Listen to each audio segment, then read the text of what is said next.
Shalom Bapak Ibu Saudara sekalian yang dikasihi Tuhan. Selamat pagi. Mengucap syukur untuk hari baru yang Tuhan telah sediakan bagi kita. Mari saat ini kita awali hari kita dengan kita datang kepada Tuhan, membaca dan merenungkan firman-Nya. Namun sebelumnya mari kita berdoa. Tuhan, kami mengucap syukur untuk segala kebaikan-Mu di dalam kehidupan kami. Engkau tidak pernah membiarkan kami berjalan sendiri, melainkan Engkau selalu ada bersama dengan kami, menopang kami, dan pertolongan-Mu Tuhan tidak pernah terlambat di dalam kehidupan kami.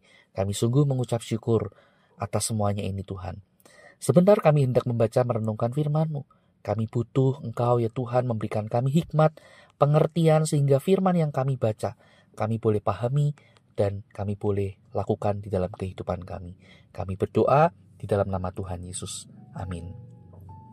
Saudara sekalian yang dikasihi Tuhan, pagi ini saya ingin mengajak kita sekalian untuk memperhatikan satu bagian firman Tuhan yang terambil dari surat Ibrani pasal yang ke-12 ayat yang ke-15. Ibrani 12 ayat yang ke-15, demikian firman Tuhan.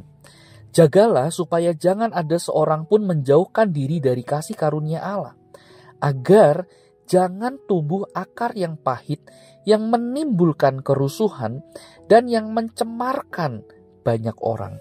Sampai di sini kita membaca firman Tuhan.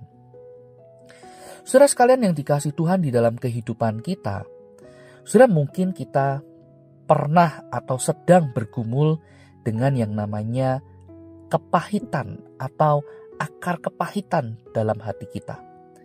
Saudara, kepahitan bisa muncul karena satu tindakan tertentu yang kita pernah alami di masa yang lampau, yang itu tidak menyenangkan, yang itu boleh dikatakan melukai hati kita, dan saudara, kita merasa bahwa kita sangat terluka atas semuanya itu.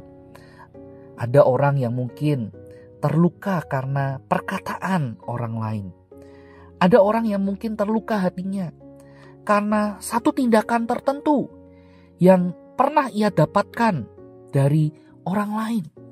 Itu sungguh melukai hatinya. Nah saudara, melalui firman Tuhan pagi ini kembali kita diingatkan. Tuhan mengingatkan kita waspada dengan akar kepahitan. Ketika kita masih menyimpan atau mempertahankan akar kepahitan di dalam hati kita, saudara, bisa saja hidup kita, tindakan kita dipengaruhi atau didorong dengan rasa sakit itu. Akibatnya apa saudara? Akibatnya sangat mungkin sekali kita mengarahkan hidup kita, kita menjalani hidup kita, saudara, kita melakukan tindakan ini dan itu. Saudara, itu adalah tindakan yang boleh dikatakan cemar atau jauh dari hadapan Tuhan. Ingat saudara, sebagai orang yang berdosa, hati kita yang telah cemar oleh dosa, saudara, kita perlu mewaspadai natur dosa itu adalah merusak. Banyak orang saudara yang lebih memilih untuk melampiaskan dendamnya, ingin membalas perlakuan orang lain. Bahkan ada orang yang memikirkan untuk membalas berkali-kali lipat atas tindakan yang tidak menyenangkan yang ia pernah terima dari orang lain. Nah saudara, kita perlu mewaspadai natur dosa di dalam hati kita yang demikian. Oleh sebab itu kembali Tuhan mengingatkan, hati-hati dengan akar kepahitan. Harusnya kita sebagai orang percaya, sebagai anak Tuhan, memproses kepahitan itu dengan benar, melepaskannya, membuangnya jauh-jauh. Tetapi kita perlu akui, semuanya itu tidak mudah.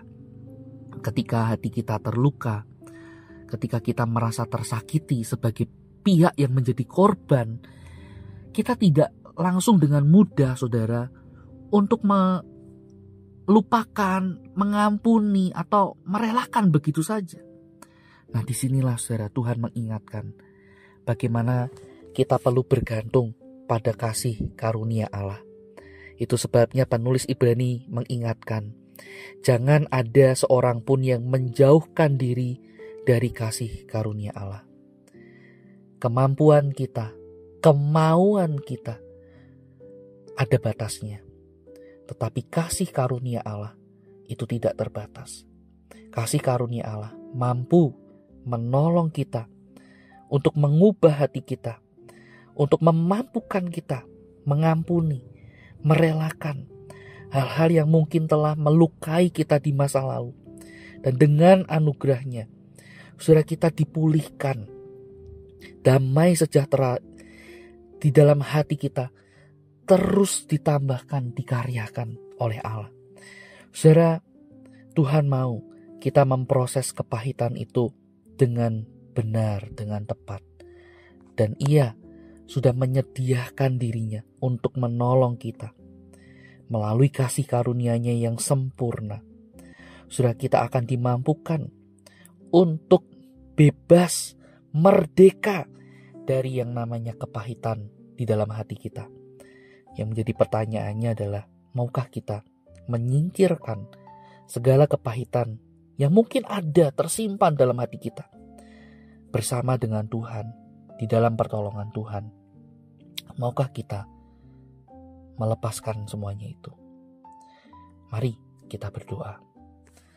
Tuhan, kami membutuhkan pertolongan-Mu Tuhan. Kasih karunia-Mu untuk kami boleh memproses hati kami, menyembuhkan luka yang mungkin kami pernah alami, yang itu melukai hati kami dengan sangat.